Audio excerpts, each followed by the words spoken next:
विष्णुपाद परमहंस परिव्रजकाचार्य अष्टोत्तर शत Shri Srimad his divine grace Abhay Charanaravinda Bhakti Vedanta Swami Srila Prabhupada की। ISKCON founder acharya BBT founder acharya saviour of the whole world Srila Prabhupada की जय। ओम विष्णुपाद परमहंस परिव्रजकाचार्य अष्टोत्तर शत श्री श्रीमद भक्ति सिद्धांत सरस्वती गोस्वामी ठाकुर शिल प्रभुपाद की अनंत कोटि वैष्णव वृंद की नामाचार्य शिल हरिदास ठाकुर की। प्रेम से कहो श्री कृष्ण चैतन्य प्रभु नित्यानंद श्री अद्वैत गदाधर श्रीवासादि गौर भक्तवृंद की। श्री श्री राधा कृष्ण गोपिका श्याम कुंड राधा कुंड गिरिराज गोवर्धन की। ब्रजभूमि श्री वृंदावन धाम की मथुरापुरी धाम की। पुरुषोत्तम क्षेत्र श्री जगन्नाथपुरी धाम की। श्री नवद्वीप मायापुर धाम की। गंगा मैया की यमुना मैया की भक्ति देवी की श्रीमती तुलसी महारानी की समवेत गौर भक्त वृंद की। श्री श्री राधा कुंज बिहारी की श्री श्री गौर निताय की। ग्रंथराज श्रीमद् भागवतम की निताय गौर प्रेमानंदे समवेत गौर भक्त वृंद की समवेत गौर भक्त वृंद की समवेत गौर भक्त वृंद की। श्री गुरु और गौरांग की जय। नमो विष्णुपदाय कृष्ण पृष्ठाय भूतले श्रीमते भक्ति वेदांत स्वामी नित्य नामिने नमस्ते सारस्वती देवे गौरवाणी प्रचारिणे निर्विशेष शून्यवादी पाश्चात्य देश तारिणे। ओम नमो भगवते वासुदेवाय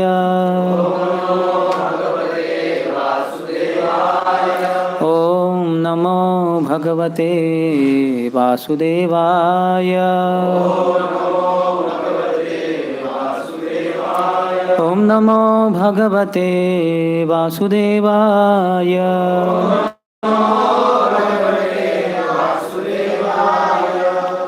हम पढ़ रहे हैं श्रीमद् भागवतम स्कंद 5 अध्याय 13 जिसका शीर्षक है राजा रघुगण तथा जड़ भरत के बीच और आगे वार्ता। श्लोक संख्या 7 प्लीज दोहराए। शुरेरुतस्वः क्वच निर्विण्ण चेतः शोचन विमुह्यन उपयाति कश्मलम् क्वचिच्च गंधर्वपुरं प्रविष्टः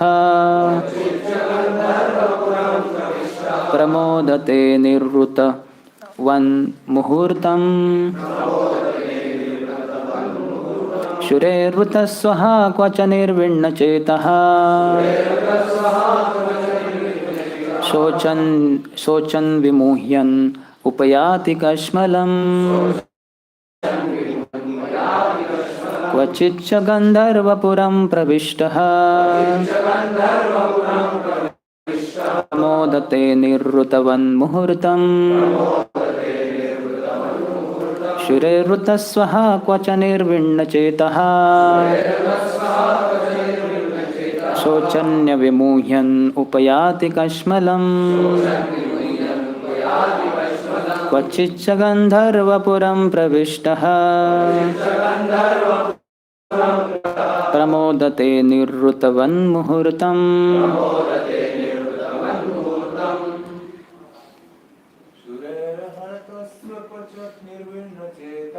शुरेरुतस्वः क्वच निर्विण्ण चेतः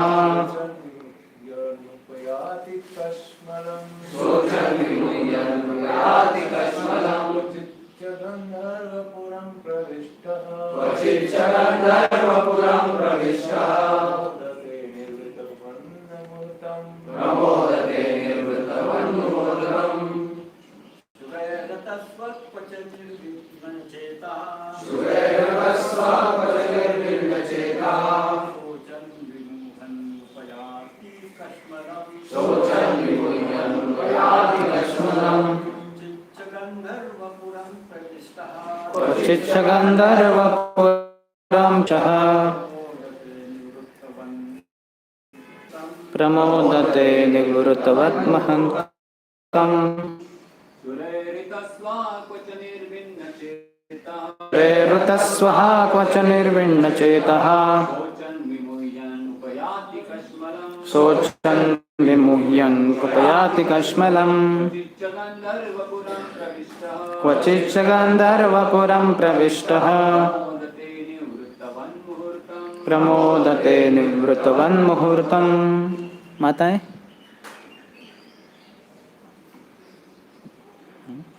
इसका शब्दशः अर्थ, अनुवाद और तात्पर्य कृष्ण कृपा सिंह अभय चरणारविंद भक्ति वेदांत स्वामी शिला प्रभुपाद के द्वारा। Is this on? ओके। शूरैः प्रबल शत्रुओं द्वारा, ऋतस्वः जिसका समस्त धन चुराया जा चुका है, क्वच कभी कभी, निर्विण्ण चेतः हृदय में अत्यंत खिन्न एवं व्यथित,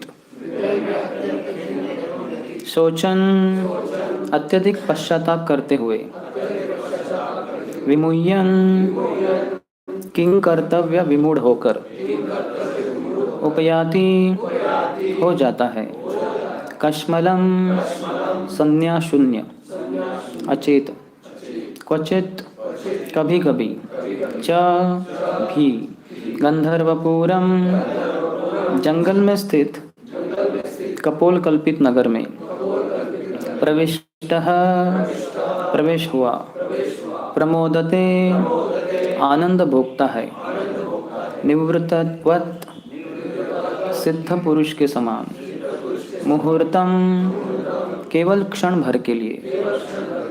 अनुवाद: कभी कभी अपने से बड़े तथा बलवान व्यक्ति द्वारा पराजित होने अथवा लूटे जाने पर जीवात्मा की सारी संपत्ति चली जाती है। इससे वह दुखी हो जाता है, क्षति पर पश्चाताप करता है, यहाँ तक कि कभी कभी अचेत भी हो जाता है। कभी कभी वो ऐसे विशाल प्रासाद की कल्पना करने लगता है जिसमें वह अपने परिवार तथा अपने धन समेत सुखपूर्वक रह सके।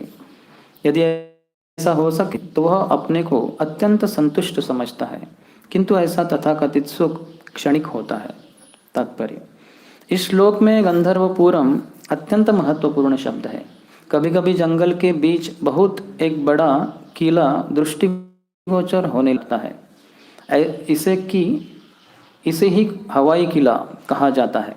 वास्तव में इस किले का अस्तित्व मस्तिष्क के अतिरिक्त अन्यत्र कहीं नहीं होता। इसे गंधर्वपुर कहा जाता है।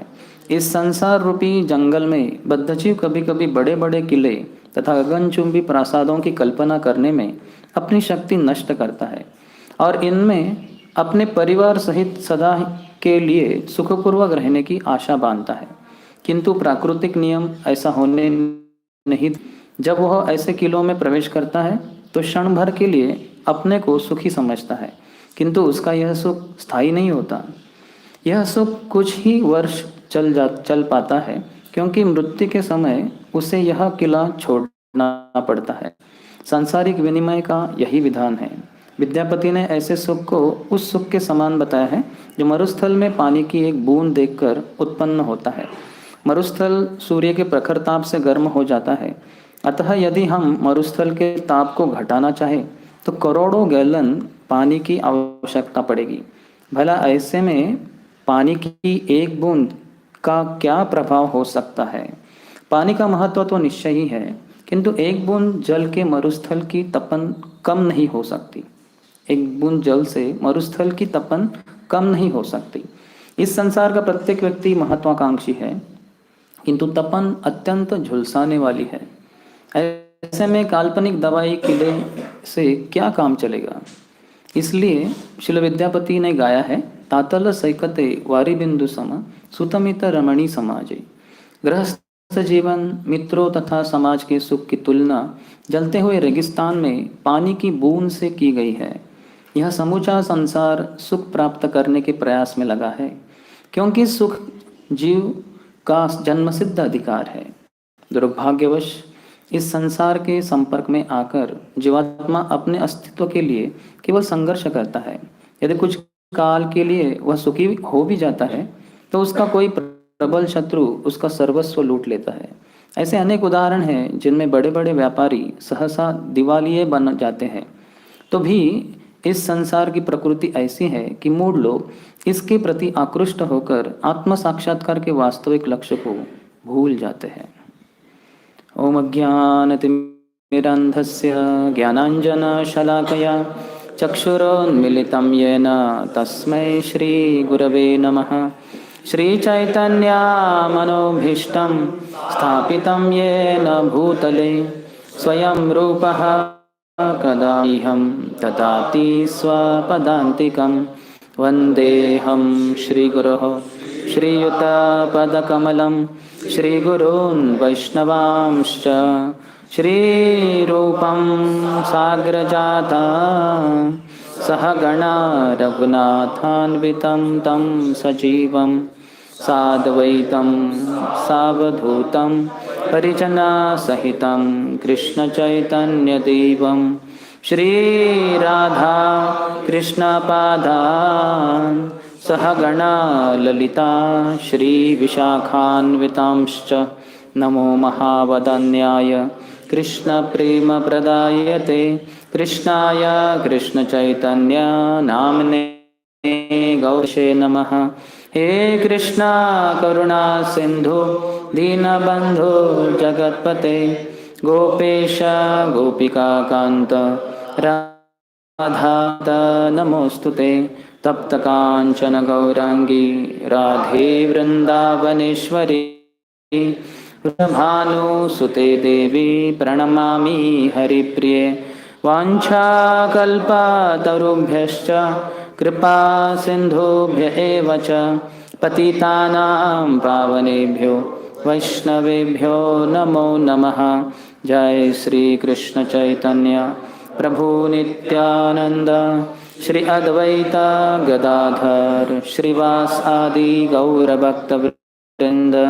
हरे कृष्णा कृष्णा कृष्णा हरे हरे हरे राम राम राम हरे हरे।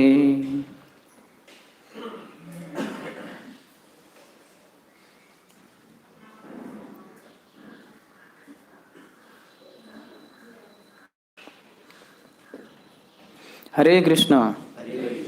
आज की सुबह के श्रीमद् भागवतम कक्षा में सभी भक्तों का हार्दिक स्वागत।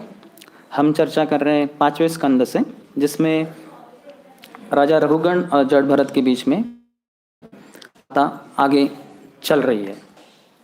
तो रघुगण राजा जब जा रहे थे कपिलाश्रम सुनने के लिए एक पालकी में, तो वो 4 लोगों के द्वारा जा रहे थे, वो पालकी ढो रहे थे। लेकिन एक जन जब थक गया तो किसी की ज़रूरत पड़ी, तो उन ढूंढते ढूंढते फिर उनको भरत मिल जाते हैं, जो पूर्व जन्म में 2 जन्म पूर्व राजा भरत थे, जिनके कारण इस संसार को भारतवर्ष कहलाया जाता है। तो वो आए और वो ढोने लगे, लेकिन चलते चलते वो देखते थे कि चींटियाँ उनके पाँव के नीचे ना आ जाए, जिसके कारण उनकी मृत्यु न हो जाए, क्योंकि वो सभी जीवों को देखते थे।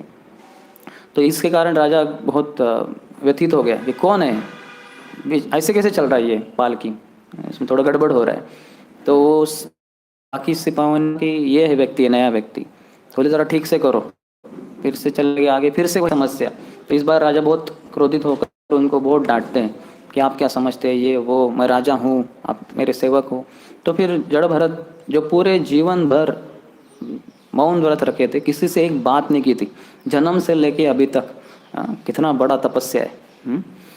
क्योंकि उचित व्यक्ति मिला ही नहीं, तो उन्होंने सोचा कि ये उचित व्यक्ति है, इसको उपदेश करना चाहिए। तो पहली बार उन्होंने अपना मुंह खोला। तो हम इससे भी सीख सकते हैं कि अगर कुछ उचित बोलने के लिए है नहीं या उचित व्यक्ति है नहीं, तो मुंह नहीं खोलना चाहिए। तो आप सब उचित है वक्त है, इसलिए मैं थोड़ा मुंह खोल रहा हूँ। तो फिर वो अपने उपदेश देने लगते हैं। बहुत सारे उपदेश हैं, बहुत अच्छे उपदेश हैं, जो वारंवार श्रीमद् भागवतम में सृष्टि की बारे में चर्चा आती है। जैसे दूसरे ही स्कंद में 3 बार आती है, और तीसरे स्कंद में शुरुआत में आती है। तो उसमें बताया गया है कि कैसे ब्रह्मा जी अलग अलग चीज़ों का, अलग अलग व्यक्तियों का निर्माण करते हैं अपने शरीर को छोड़कर। तो अपने शरीर को कैसे छोड़ते हैं ब्रह्मा जी? तो अपनी जो मानसिकता है उसको छोड़ देते हैं, मेंटालिटी। तो जब हम कुछ गलत करते हैं, गलत भाव आता है, तो उसको छोड़ना चाहिए। अगर नहीं छोड़ेंगे तो वो एक रूप ले लेगा, शारीरिक वाचिक हो जाएगा, फिर बाद में शारीरिक हो जाएगा। तो वो कैसे मन हमें अलग अलग चीज़ों में फंसाता है, वो उसका बहुत सुंदर वर्णन पहले किए हैं और अभी यहाँ आगे बढ़ रहा है। और इसी के और विस्तार में अगले अध्याय में 14वां अध्याय, जिसका शीर्षक यहाँ बताया गया है भौतिक संसार भोग का एक विकट one, the forest of material enjoyment. कैसे भौतिक संसार में व्यक्ति प्रवेश करता है भोग करने के लिए, तो इसी के फलस्वरूप वो आता है। सुखदेव गोस्वामी को परीक्षित महाराज पूछते, तो यहाँ जो भी चर्चा हो रही है तो थोड़ी बहुत समझ में नहीं आ रही है, तो उसका विस्तार अगले अध्याय में बहुत अच्छे से किया गया और वो बहुत ही प्रसिद्ध अध्याय है। तो यहाँ उनकी मानसिकता दिखती है ये अध्याय में, विशेषतः 10 से लेकर 14 श्लोकों में जड़ भरत अपनी शिक्षाएं दे रहे रघुगण को, और यहाँ विशेषतः बताया जा रहा है कि कैसे वो एक गंधर्वपुर में प्रवेश करता है। गंधर्वपुर पहले तो बताया गया है कि शुरुआत में कभी कभी अपने से बड़े तथा बलवान व्यक्ति द्वारा पराजित होने अथवा लूटे जाने पर जीवात्मा की सारी संपत्ति चली जाती है। इससे बहुत दुखी हो जाता है, क्षति पर पश्चाताप करता है, यहाँ तक कि कभी कभी अचेत भी हो जाता है। तो ये तो चलता है जीवो जीवस्य जीवनम, एक जीवात्मा दूसरे जीवात्मा के ऊपर आधारित रहता है।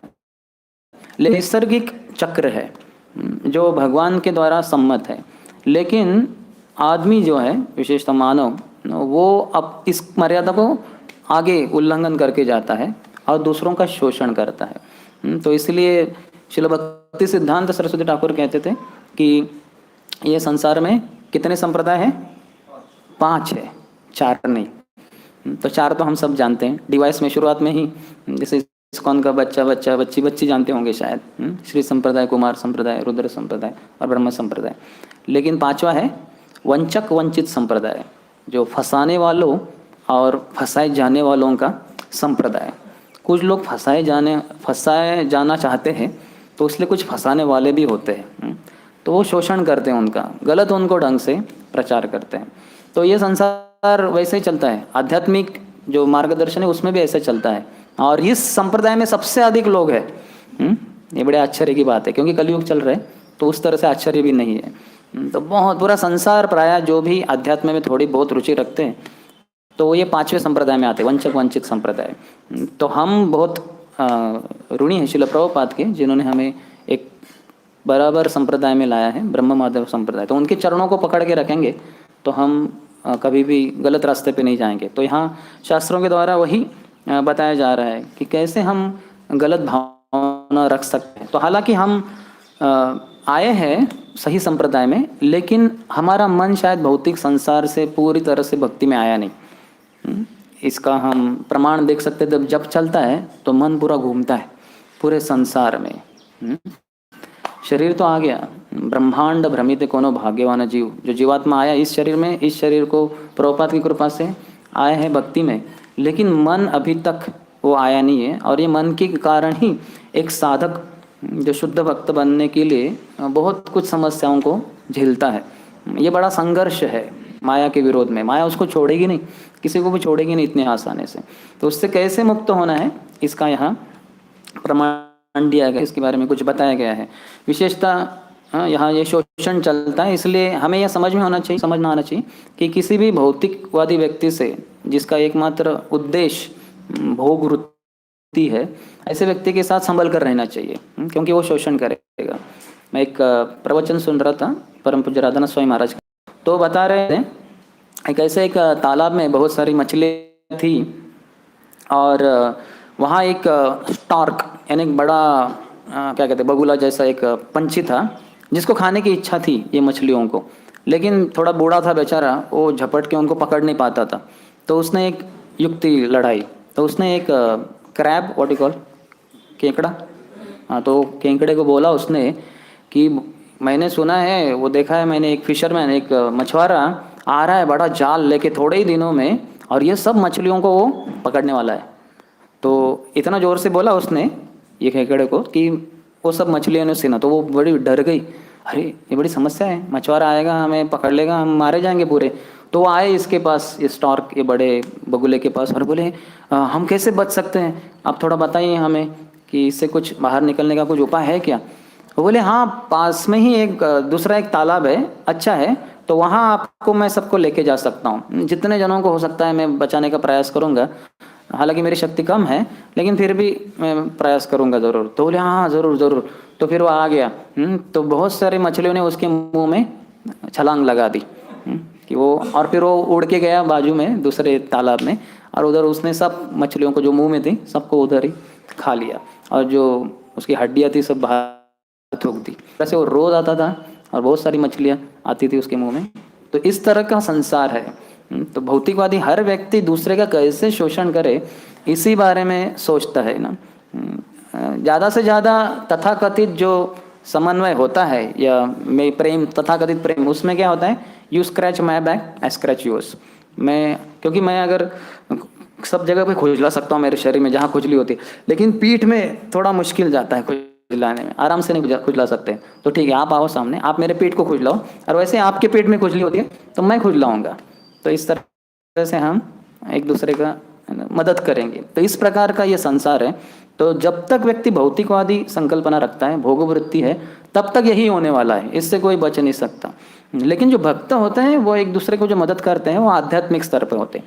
जितना हद तक उनके बीच में कृष्ण है, भगवान राधा कृष्ण है, और उनकी सेवा का भाव है, वो जो भोग वृत्ति है वो सेवा वृत्ति में परिवर्तित हुआ है जितना हद तक, उतना हद तक वो सेल्फलेसली, निस्वार्थ भाव से भक्त की सेवा करेंगे, जिससे वो भक्त भगवान की, गुरु की, भक्तों की और अधिक अच्छे से सेवा कर पाए। लेकिन क्योंकि हम साधक हैं तो भोगवृत्ति पूरी तरह से जाती नहीं, गई नहीं है, तो इसलिए थोड़ा बहुत शोषण होता ही है। इसलिए दो भक्त के साथ थोड़ा सा संघर्ष हो, थोड़ा लड़ाई होता है, और फिर कंप्लेंट्स बहुत सारे दूसरे के बारे में बोलते रहते वगैरह, क्योंकि हमारा मन पूरी तरह से फंसा नहीं है, पूरी तरह से प्रवेश नहीं किया है भक्ति में। तो बहुत सारी इच्छा है कि मेरे साथ सब अच्छे व्यवहार करना चाहिए, मुझे कोई बुरा नहीं कहना चाहिए। यहाँ तक कि प्रतिष्ठा के बारे में भी लोग डरते हैं कि ना, कहीं ये भक्त, मैंने जो थोड़ी सी गलती की है, झूठ बोल दिया, थोड़ा बहुत भक्त झूठ भी बोल दिए, तो ये कहीं मेरे सीनियर को ना बता दे, मेरे काउंसलर को, प्रेसिडेंट को ना बता दे। तो ये सब चीज़ों से हम बच सकते हैं अगर हम भक्ति में पूरी तरह से संलग्न हो जाए। अन्यथा है ना, जो भौतिक संसार में डॉग इट डॉग, एक कुत्ता मर गया तो, या जीवित है तो भी वो एक दूसरे को चबाते रहते हैं या एक दूसरे को खाने का प्रयास करते हैं। तो इस तरह से जो भौतिकवादी चेतना है उससे हम शुद्ध चेतना की तरफ जा रहे, लेकिन रास्ते में साधक के जीवन में हमारे बहुत सारे समस्या है। तो हमारा मन क्योंकि उधर ही है भौतिक संसार में, तो हमें समझना है कि ये जो भौतिक संसार का भौतिक सुख है वो हमारे लिए नहीं है। हम आत्मा है, जैसे प्रभुपाद कह रहे हैं, हम आध्यात्मिक दुनिया से हैं। जैसे भक्तिविनोद ठाकुर कहते हैं कि इस संसार में दो ही आध्यात्मिक चीज़ें, एक तो है जीवात्मा और दूसरा है हरि नाम, जो भगवान ही है स्वयं। चैतन्य महाप्रभु लाए, एनेची औषधि माया नशी बारो लागी, हरि नाम महामंत्र लाओ तुमी मागी। आप सब भवरोग से पीड़ित है, महाप्रभु कह रहे हैं, भक्तिविनोद ठाकुर दोहरा रहे हैं महाप्रभु की वाणी। तो इसलिए मैं भवौषधि लाया हूँ, एनेची औषधि माया नशी बारो लागी, तो इससे माया से आप मुक्त हो जाओगे। तो इसलिए इस भवौषधि को लो, और लेने की जो पद्धति है वो भी आचार्यों से, शिला प्रभुपाद से हम समझे तो हमारी जो भोग वृत्ति है वो सेवा वृत्ति में परिवर्तित हो जाए। तो इस संसार के किसी भी चीज़ से हम क्या कहते हैं, वो तालमेल हो ही नहीं सकता हमारा। जैसे ऑयल और वाटर है, पानी और तेल, उसको एक ही ग्लास में डालो तो दोनों मिक्स होते ही नहीं। लेकिन जितना भोग वृत्ति है उतना इस संसार के साथ हमारा मेल जोल होता है, ऐसे हमें लगता है। तो वो मेलजोल मानसिक स्तर पे ही रहेगा, वो असलियत में नहीं हो सकता। इसलिए कोई भी भौतिक चीज़ हो जिसको जीवात्मा भोगने का प्रयास करे, अंत तो वो उससे व्यथित ही हो जाएगा, उससे वो पूरी तरह से हताश हो जाएगा। हाँ, कितने सारे ऐसे आज के संसार में हम देखते हैं, क्योंकि भोग वृत्ति से एक पुरुष और स्त्री साथ में आते हैं विवाह में, तो बहुत जल्दी वो डाइवोर्स, तलाक में परिवर्तित हो जाता है। पहले के ज़माने में ऐसा नहीं था। जो लड़का है उसको ब्रह्मचर्य ट्रेनिंग मिलता था, और जो लड़की है उसको घर में माता के द्वारा ट्रेनिंग होता था, और उसको बताया जाता था कि तुम जब विवाह कर रही हो तो सिर्फ न कि उस व्यक्ति के, पुरुष के शरीर के साथ विवाह कर रही हो, लेकिन उसके मिथ्या अहंकार के साथ भी हो। तो इसलिए हमेशा झुक कर रहो उसके सामने, क्योंकि वो पुरुष का मिथ्या अहंकार है, उसके सामने नहीं झुकोगी तो बहुत सारी समस्याओं को झेलना पड़ेगा। तो ये माता अच्छे से ट्रेनिंग देती थी वो लड़की को, तो इसलिए विवाह के बाद इतने सारे संघर्ष होने के बाद भी उनका वैवाहिक जीवन चलता रहता था। लेकिन आज के जीवन में ऐसा नहीं है, ऐसी लड़कियों को ट्रेनिंग नहीं है, न तो लड़कियों को ट्रेनिंग है। तो इसलिए जब साथ में आते तो थोड़ी देर के बाद फिर उनके बहुत सारे झगड़े हो जाते हैं। और फिर आज के समाज में तो तलाक तो गवर्नमेंट के द्वारा भी है दिया गया है, तो फिर लोग करते हैं, बदलते रहते हैं इधर उधर। तो हम शास्त्रों का अगर अध्ययन नहीं करें, शास्त्रों को ठीक से न सुने, तो इतनी सारी समस्याओं को झेलना पड़ता है। तो दूसरा एक उदाहरण दिया है शास्त्रों में, और हमारे कृष्णानंद प्रभु कहते हैं, जैसे घोड़ा डिम्ब। घोड़ा डिम्ब यानी घोड़े का अंडा। कितने जनों ने देखा है? हाथ ऊपर कीजिए। हाँ, घोड़े का अंडा कोई देख ही नहीं सकता, क्योंकि घोड़े का अंडा होता ही नहीं, वो मैमल है ना, वो ये है, क्या कहते हैं उस, तो वो घोड़ा ये नहीं देता अंडा, वो पंछी लोग देते हैं। तो कोई अगर घोड़ा डिम को देखे, घोड़े के अंडे को, और देख रहा है कि वो अंडे से घोड़ा बाहर आ रहा है, तो वो सपना ही देख रहा है। ये असलियत में हो ही नहीं सकता, ये संभव ही नहीं। या आकाश पुष्प भी कहा गया है, आकाश में वो देखता है कि बहुत सुंदर गुलाब का या कमल का पुष्प है, तो वो हो ही नहीं सकता, क्योंकि वो कहाँ से आ गया? वो कमल पुष्प पानी से, जमीन से उगता है तालाब में, और वैसे ही अन्य फूल भी रहते हैं, ये वहाँ से नहीं आ सकता, हवा में ही नहीं तैर सकता। लेकिन क्योंकि जीवात्मा इस संसार में पूरी तरह से भोग वृत्ति में लगा है, तो जो मराठी में कहते हैं मनी वसे थे स्वप्न दिसे, उसके हमारे सबकी बहुत सारी इच्छाएं होती, भौतिक इच्छा, मेरा सब जीवन अच्छा हो, सुख हो, दुख हो ही नहीं। तो ऐसा होता है नहीं असलियत में, दिन में तो दुख आएगा, सुख जो चाहिए, हैंकरिंग्स, इतनी सारी इच्छा है, वो नहीं प्राप्त हुई, तो मन क्या करता है उसको, ठीक है मैं स्थूल रूप से नहीं प्राप्त कर सकता, तो मानसिक रूप से ही उसको मैं एक आकार देता हूँ। वो रात में स्वप्नों के द्वारा वो बहुत कुछ करता है, जो दिन में प्राप्त नहीं कर पाया वो सब प्राप्त करना है सपनों में। तो ये हमारा बड़ा समस्या है। यहाँ तक कि उसको डे ड्रीमिंग भी कहते हैं।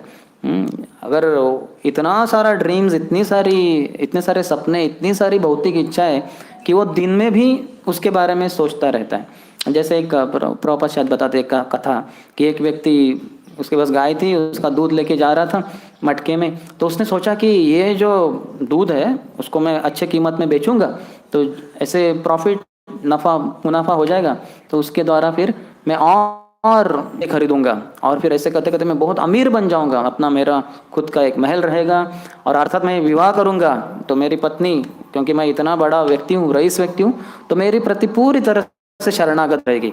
अगर नहीं, मैं जो भी बोलता हूँ उसको ना बोल दें तो उसको लग चल हट, ऐसे करके उसने जब बोल दिया, ये सब सपने में जो चल रहा था, तो उसके मुंह से निकल गया चल हट, और ऐसे करते हुए जो मटका था गिर गया जमीन पे, फूट गया, अब पूरा दूध था वो जमीन में पूरा मिल गया। तो जो भी सपना देखा सब मिट्टी में मिल गया। तो ये डे ड्रीमिंग है, ये रात में भी नहीं है, जा रहा है वो दूसरे गाँव बेचने के लिए। तो ऐसे हमारे भी सपने होते हैं। अगर देखा होगा कभी कभी हम जप में भी जप कर रहे हैं, लेकिन मन किधर और है, और कभी कभी बोलते बोलते तुमने वैसा क्यों नहीं किया, किसी ने सुना तो नहीं क्योंकि मैं तो भक्त हूँ, कोई मेरी इज्जत चली जाएगी। तो इस तरह से हम देखते हैं कि कितना मन पूरी तरह से प्रविष्ट हो जाता है इस भौतिक संसार में, तो वहां से उसको निकालना है, इतना आसान नहीं है। माया के चंगुल में माया का पक्का चेला है। हम जितने शायद अपने गुरु महाराज के अच्छे चेले ना बन पाए, उतना मन माया का बहुत वफादार चेला है।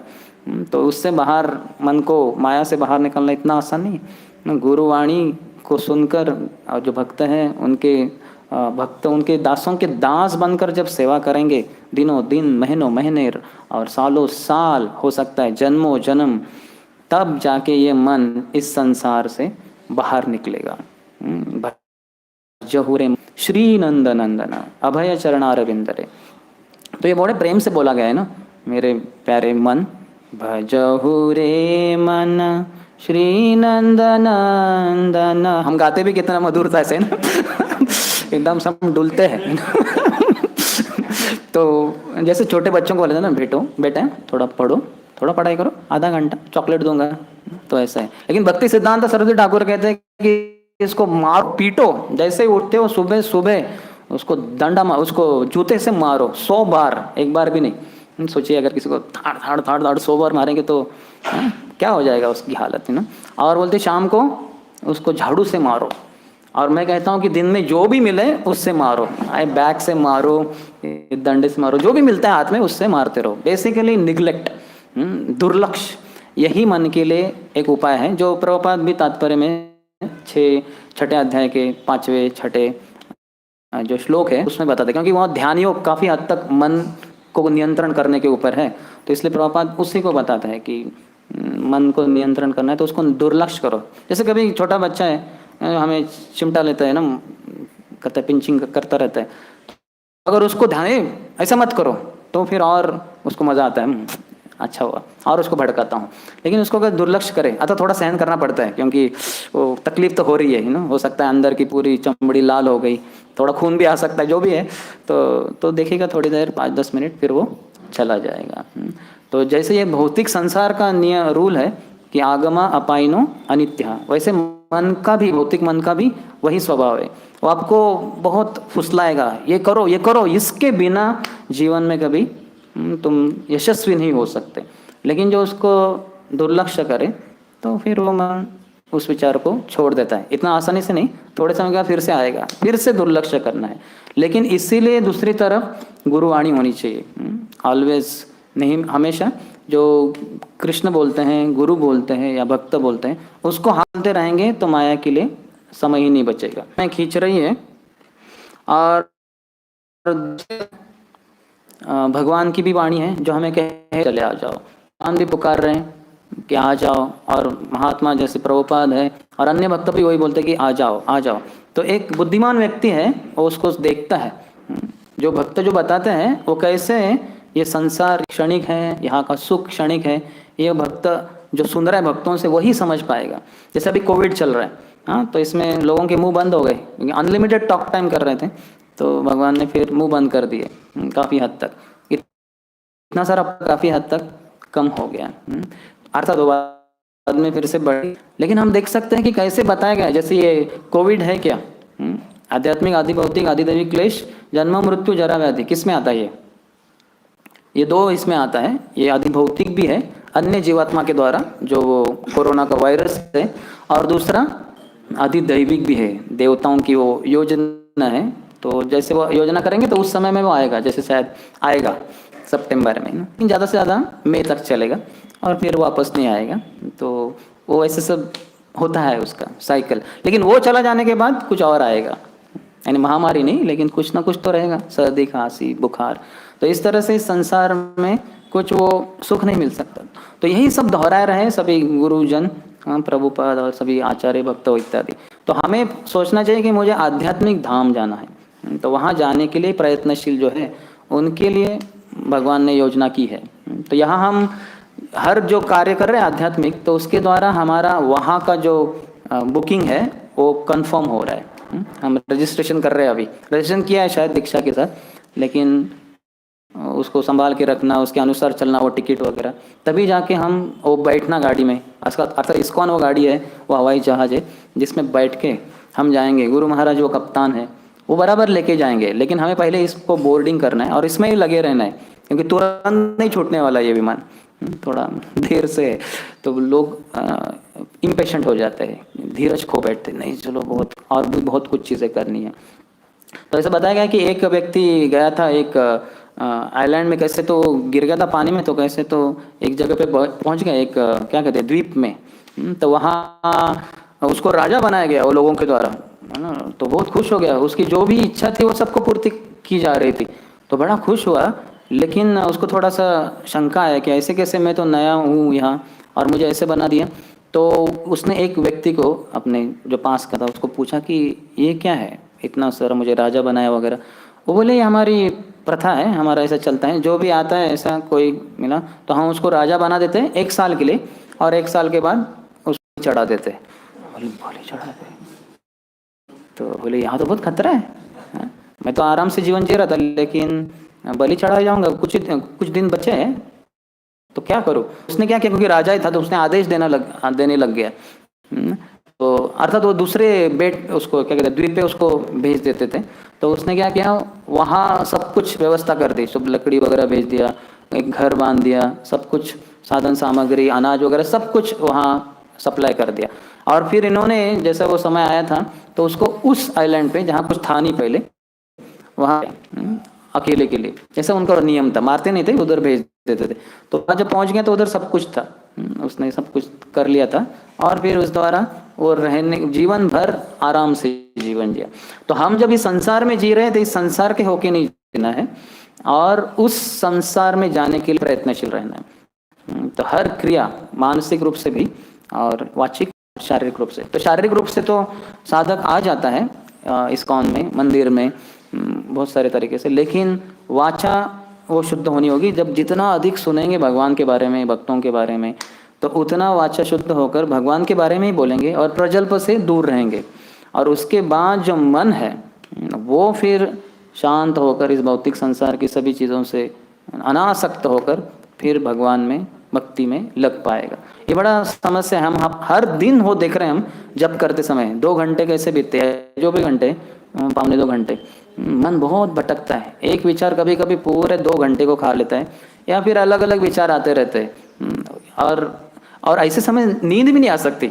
कोई बेचारा थका हुआ नींद में सो गया तो कोई उसको उठा दे, लेकिन अर्थ हो सकता है वो अपने सपने देखें नींद में अलग तरीके से, लेकिन ये जागते हुए हम सपने देखते हैं, डे ड्रीमिंग, कि ये करना है वो करना है। तो इस सब से दूर रहने के लिए ना गुरु वाणी को सुनना बहुत ही महत्वपूर्ण है, अन्यथा हम सब बहक जाएंगे। तो ये है फॉरेस्ट ऑफ मटेरियल एंजॉयमेंट, यानी भौतिक सुख का एक जंगल। तो लेकिन दूसरी तरफ है आध्यात्मिक सुख का एक, वो है वृंदावन धाम। जिस वो जंगल ही है वृंदावन, अर्थात फिर 12 वन है कुल मिलाकर, महावन, लोहवन, भांडीर वन, पूर्व दिशा में यमुना के 5 हैं, जैसे बेलवन, भांडीर वन, लोहवन, भद्रवन, महावन, और फिर यहाँ 7 है पश्चिम दिशा में। वृंदावन स्वयं सबसे बड़ा, भगवान को सबसे प्रिय। उसके अलावा मधुवन, तालवन, कुमुदवन, बहुलावन, खादिरवन और काम्यवन और वृंदावन अर्थात, तो ये 7। तो ये वृंदावन में भगवान निवास करते हैं। वृंदावनम परित्यज्य पदम एकम न गच्छति, भगवान वृंदावन को छोड़ के एक कदम भी बाहर नहीं जाते।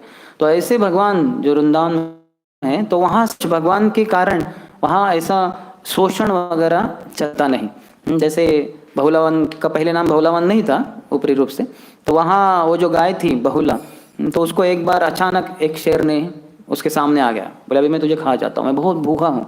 बोले थोड़ा दया करो, है ना, मेरा जो बछड़ा है, नवजात शिशु है, बेचारा भूखा है, उसको मैं दूध पिला के आती हूँ। तो बोले लेकिन क्या उसका सबूत है कि तुम आओगी? बोले मैं तुम्हें वचन देती हूँ, झूठ नहीं बोलोगी। तो फिर बोलता ठीक है चलो जाओ। तो फिर वो जाती हैं दूध पिला के, तो बछड़े को पता चलता है, बड़ी लंबी कथा है लेकिन बछड़ा भी आता है, तो वहाँ जाती है लेकिन वापस। और फिर वो शेर कहता है कि नहीं, तुमको मैं मुक्त करता हूँ, क्योंकि वो बहुला गाय थी तो इसलिए वो नाम ही हो गया बहुलावन। तो जहाँ कृष्ण है वहाँ जो द्वेष, मत्सर, भौतिक इच्छाएं, इस सब से सभी जीवात्मा मुक्त हो जाते हैं। तो वृंदावन की वो खासियत है। ऐसे वृंदावन में भगवान हमेशा निवास करते हैं। तो उनके बारे में ब्राह्मण पत्नियां हैं जो याज्ञिक ब्राह्मण थे, यज्ञ कर रहे थे, तो उनकी ये पत्नियां वो भी थी। तो पहले तो भगवान कृष्ण जब थे भटरोल में, ये अक्रूर घाट के थोड़ा पास में ही है, तो वहाँ उनके सब ग्वाल बाल मित्र बोले कि कृष्ण हमें बहुत भूख लगी है, कुछ तो करो हमारे लिए। बोले जाओ बाजू में ही वहाँ कुछ ब्राह्मण हैं, वो यज्ञ कर रहे हैं भगवान की प्रसन्नता के लिए, तो उनसे कुछ खाद्य पदार्थ मांग सकते हो, लेकिन मेरा नाम मत बताना, नाम बताना बलराम का, क्योंकि मैं तो वैश्य हूँ और वो क्षत्रिय घराने से है, वसुदेव के पुत्र हैं, तो उनके नाम पे शायद ये ब्राह्मण दे दे, मैं वैश्य हूँ तो नहीं देंगे। तो जाते हैं बेचारे ग्वाल बाल और मांगते हैं। तो वहाँ आनंद वृंदावन चंपू में बताया गया है कि कवि करणापुर कहते हैं कि वहाँ बहुत स्वादिष्ट व्यंजन थे और वो बहुत खुशबू आ रही थी, और ये ब्राह्मण पूरे अंदर लगे हुए थे और पूरा बोले ये मुझे दो, वो दो, ये उनका पूरा वही चल रहा था। और ये बेचारे ग्वाल बाल मांगे, बोले हमें भी कुछ दो, उन्होंने बलराम जी ने मांगा है, कृष्ण भी है उधर, बोले जाओ। वो तो बोलने के लिए भी तैयार नहीं थे, तो बेचारे सब नाराज हो गए, वापस आगे कृष्ण बोले ऐसा है, उन्होंने देखा भी नहीं हमारी तरफ, हमसे हमें सुना भी नहीं। कृष्ण बोले ठीक है ना, जब हम भिक्षा मांगने जाते हैं तो हम कुछ ऐसे मांग नहीं कर सकते कि ये चाहिए वो चाहिए। तो नहीं दिया तो चिंता मत करो। तो लेकिन उनकी पत्नियां है अंदर होंगी वो रसोई घर में, उनके पास जाओ, वो जरूर तुम्हें कुछ देंगी। तो कृष्ण ने कहा, तो इसलिए सब चले गए वो। और वो पत्नियों को बताया कि बाजू के वन में ही में कृष्ण और बलराम जी है, तो वो बड़े भूखे हैं और हमें जाए कुछ प्रसाद मांगने के लिए, तो आप कृपया कुछ देंगी क्या? तो बोले देंगे क्या? तो तुरंत वो सब बटोरने लग गई, सब एक पैक कर दिया उन्होंने कटोर इसमें, क्या कहते हैं उसको, बास्केट्स में। और फिर वो लेके आ गई उधर। तो जैसे उन्होंने वो आ गई, कृष्ण थे उधर एक मित्र के साथ, तो देखकर इतना वो प्रसन्न हो गई। तो उसके बारे में भागवत में कहा है, श्यामं हिरण्य परिधिम वनमाल्य बरहा धातु प्रवाल नटवेश अनुव्रतां से विन्यस्त हस्तमितरेण धुना नमब्जम कर्णोत्पलालक कपोल मुखाब्जहासम। तो कहते कि श्यामम हिरण्य परिधिम, भगवान कैसे थे? श्याम वर्ण।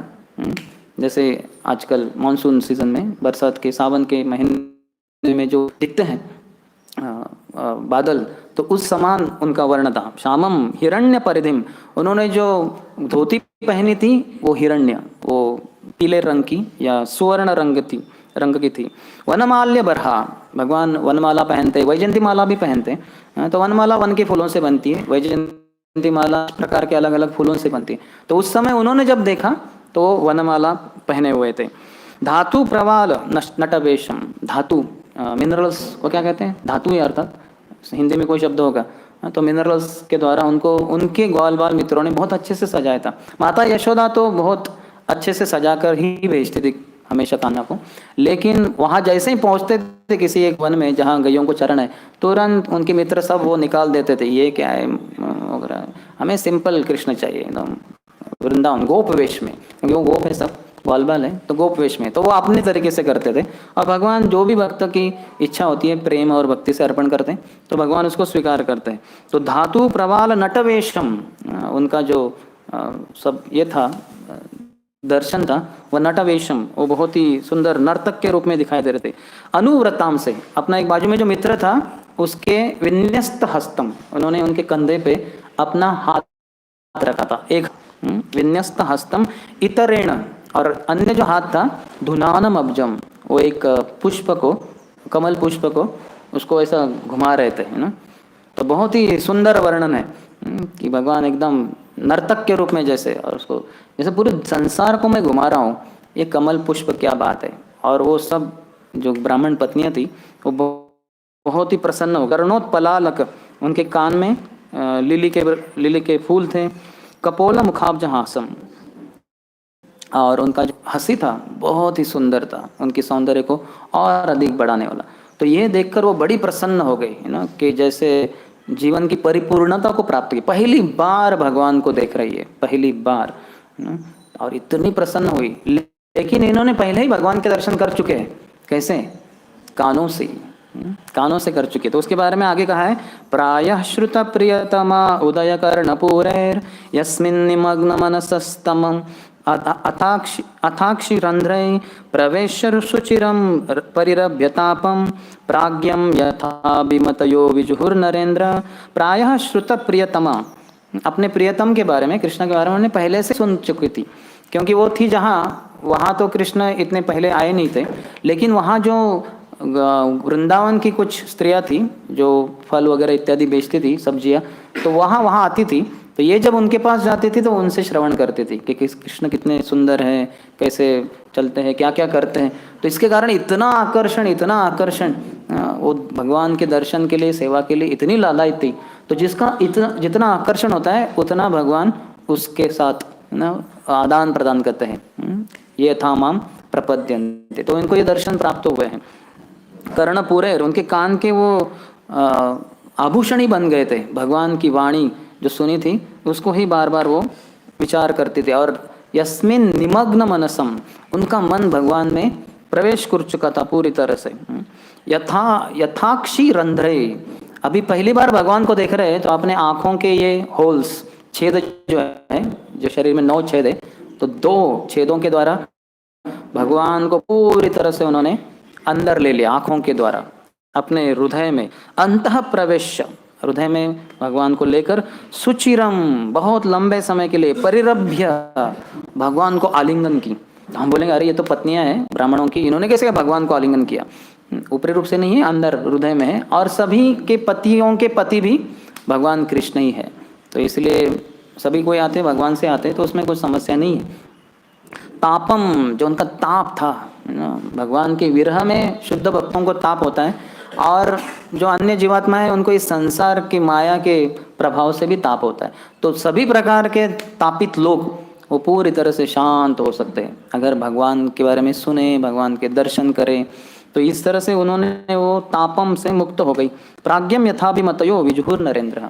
तो ये जो जैसे योगीगण होते हैं वो भगवान के ऊपर या अपनी चेतना को पूरी तरह से मिथ्याहंकार से दूर कर भगवान के ऊपर स्थित करते हैं, वैसे ही उन्होंने किया। तो इस तरह से उन्होंने पूरी तरह से आनंद प्राप्त किया। ये वृंदावन की बात है।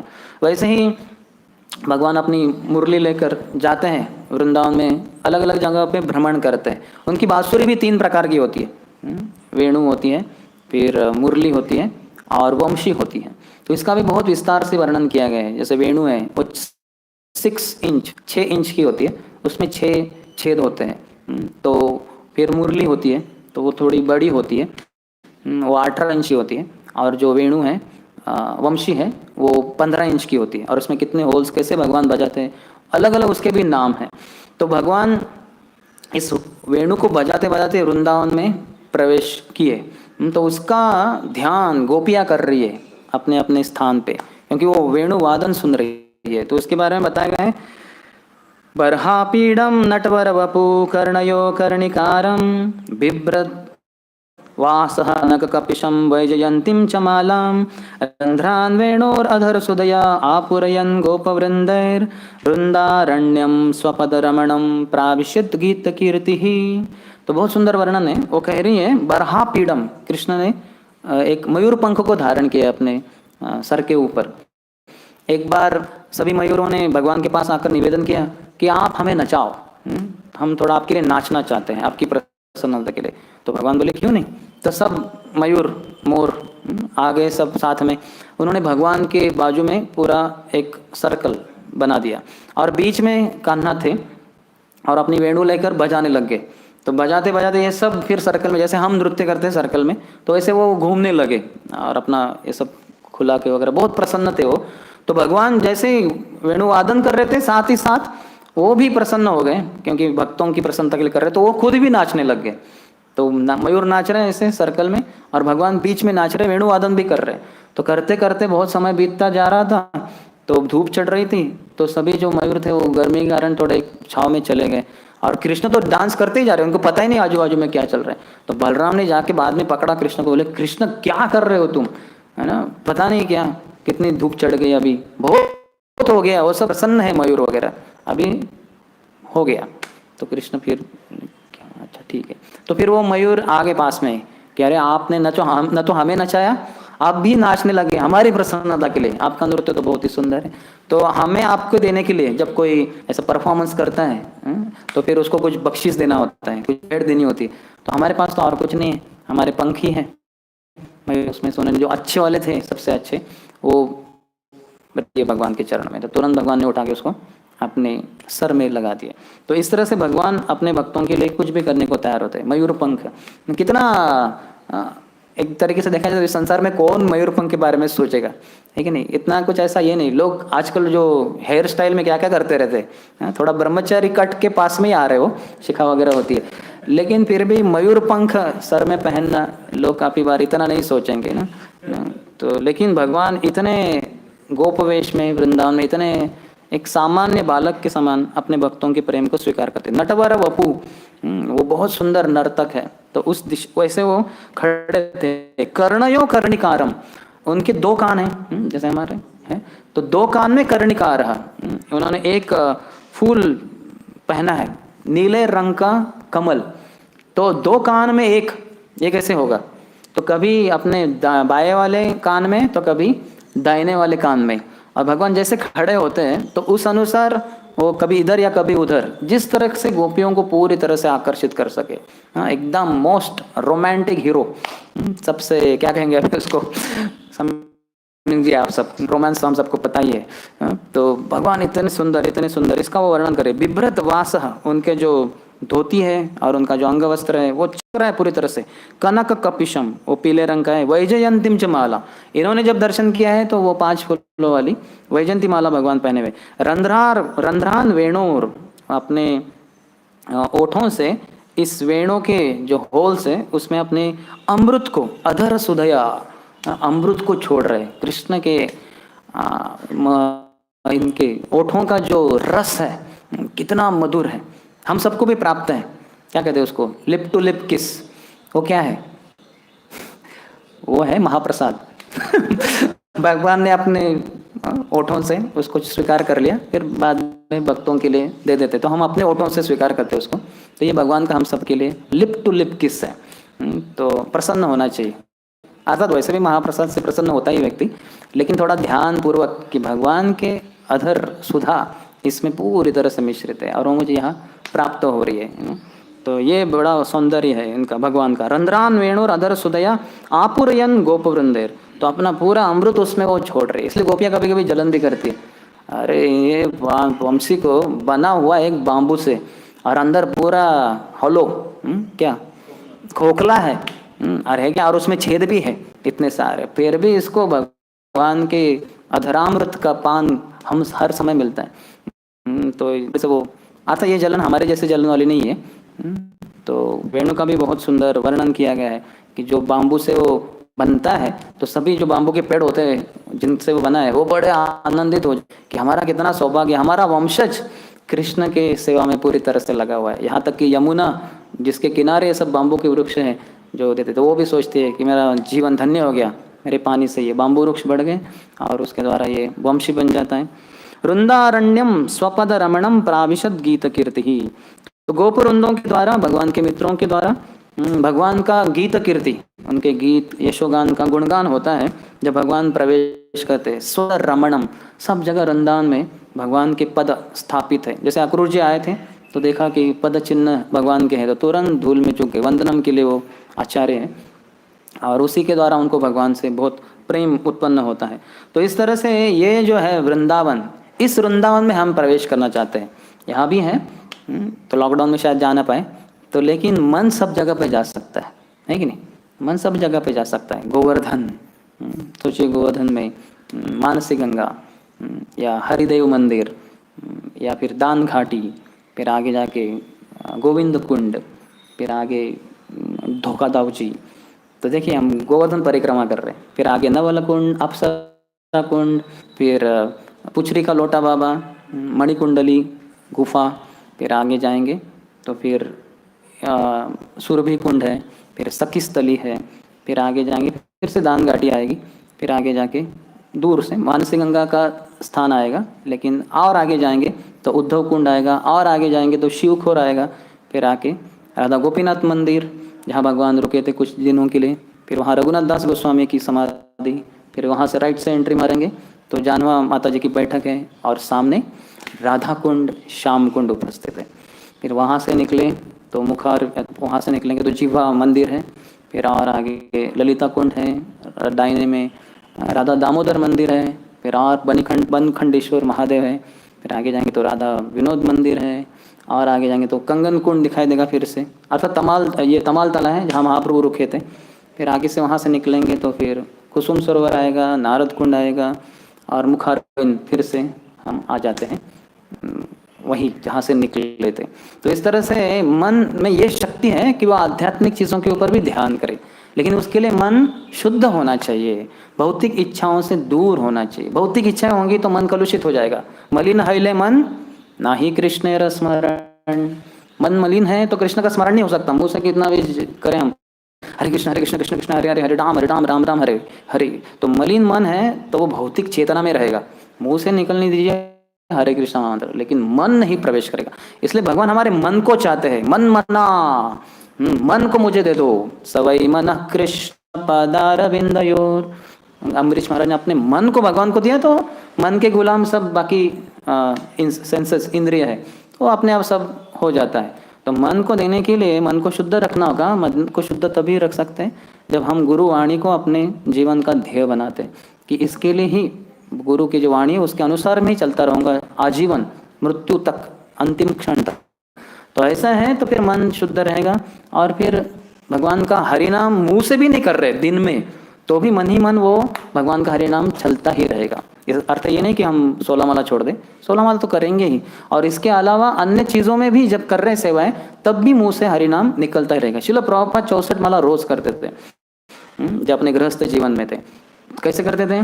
64 माला की नहीं बात, 1 लाख हरिनाम लेते। हमारे भाषा में 64 माला होता है, लेकिन प्रभुपाद 1 लाख हरिनाम लेते थे। और बहुत जनों को बोले हैं ना, अपने गुरु भाइयों को करा कि हमें भक्ति साहब ठाकुर कहते हैं कि हमें 1 लाख माला रोज करनी चाहिए, 1 लाख हरिनाम लेना चाहिए। कितने सारों को बोले, और उनके 3 कम से कम गुरु भाई हैं जो बोले कि प्रभुपाद 1 लाख हरिनाम रोज लेते थे। कैसे करते थे वो? माला पे जितना हो उतना, लेकिन उसके अलावा जब भी घर का जो काम चल रहा है, चद्दर फोल्ड कर रहे हैं, तो हरे कृष्ण कृष्ण कृष्ण हरे हरे, हरे राम राम राम हरे हरे, हरे कृष्ण कृष्ण जो भी कर रहे हैं मुंह से हरिनाम निकल ही रहा है। तो कम से कम 1 लाख। इसका हम प्रत्यय ये भी ले सकते हैं कि जब वो अमेरिका गए, जब दीक्षा दी या लोगों को बता रहे थे, तो कितनी मालाएं बताई पहले? 64 बताई। ताकि जैसे मैं 16 माला कर रहा हूँ, मैं आप में से किसको बोल सकता हूँ कि 64 माला कीजिए प्रभु जी, बहुत अच्छा होता है। बोलेंगे प्रभु जी आप क्या कर रहे हैं? आप कर रहे हैं क्या 16 के ऊपर? है कि नहीं? मैं पकड़ा जाऊंगा। तो इसलिए मैं बोल ही नहीं सकता कि 64 करो, क्योंकि हम नहीं कर रहे तो दूसरों को कैसे बताए, है ना। तो प्रभुपाद के साथ रह रहे थे वो सब लोग, तो प्रभुपाद ने उनको ऐसे ही बोल दिया 64 माला करो। वो बोले नहीं वो स्वामी जी वो ज़्यादा हो जाता है, थोड़ा कंसेशन दीजिए, कलयुग कीजिए। हम तो बोले थे कि 32 करो। बोले नहीं वो भी थोड़ा ज़्यादा है, 3-4 घंटे थोड़ा और। तो प्रभुपाद बोले फिर 16 से कम नहीं, कम से कम 16। तो इन हरिनाम चिंतामणि हरिदास ठाकुर, नवाचार्य श्री हरिदास ठाकुर और श्री चैतन्य महाप्रभु के बीच में जो संवाद है उसमें बताया गया है विस्तार से कि कैसे एक व्यक्ति को असलियत में 16 ग्रंथि करनी चाहिए। एक ग्रंथि 4 मालाओं की होती है, जैसे 16 ग्रंथि करेंगे तो 64 माला यानी 1 लाख हरिनाम एक दिन में ही लखपति। ठीक है, हम 4 दिन में बन सकते हैं अगर हम 16 माला कर रहे तो हमारी 4 ग्रंथि हो जाती है। लेकिन आदर्श है कि 64 माला यानी 16 ग्रंथि। तो हम सोच सकते हैं कि कितना बड़ा हमारे लिए है आयोजन, लेकिन इसके लिए हमें पहले जो कर रहे हैं कम से कम 16 माला उसको ध्यान से करना होगा। प्रभुपाद कहें कि 16 गुड राउंड्स, 16 अच्छी माला करनी है। अच्छी यानी माला अच्छी है और हरिनाम भी अच्छा है, हमें अच्छे ढंग से करना है। हमारा मन भटक रहा है इधर उधर, तो मन को शुद्ध रखना है। चाहिए तो थोड़ा प्राणायाम वगैरह भी कर सकते हैं, जैसे गायत्री के पहले रिकमेंडेड है ब्राह्मण दीक्षित भक्तों के लिए, तो वैसे ही हरिनाम के लिए भी थोड़ा मन दिन में चाहिए तो थोड़ा प्राणायाम भी कर सकते हैं, जिससे कि मन पूरी तरह से लग जाए भगवान में। अगर मन लग गया भगवान में तो हम इस संसार में नहीं रहेंगे, और शरीर तो एक दिन तो गिरने ही वाला है। पतति अवश्यम शतसंधि जर्जरम, जब गिर जाएगा उस कब गिरेगा उससे कोई लेना देना है नहीं, आज गिरे कल गिरे, जब गिरना है गिरे।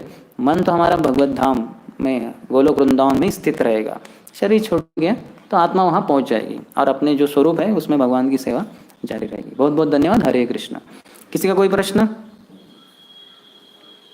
मैं समय के ऊपर चला गया। नहीं, ठीक है, प्रश्न नहीं तो यहीं पे विराम देते हैं। ग्रंथराज श्रीमद् भागवतम की जय, श्रील प्रभुपाद की जय, समवेत गौर भक्त वृंद की जय, नित्याय गौर प्रेमानंद।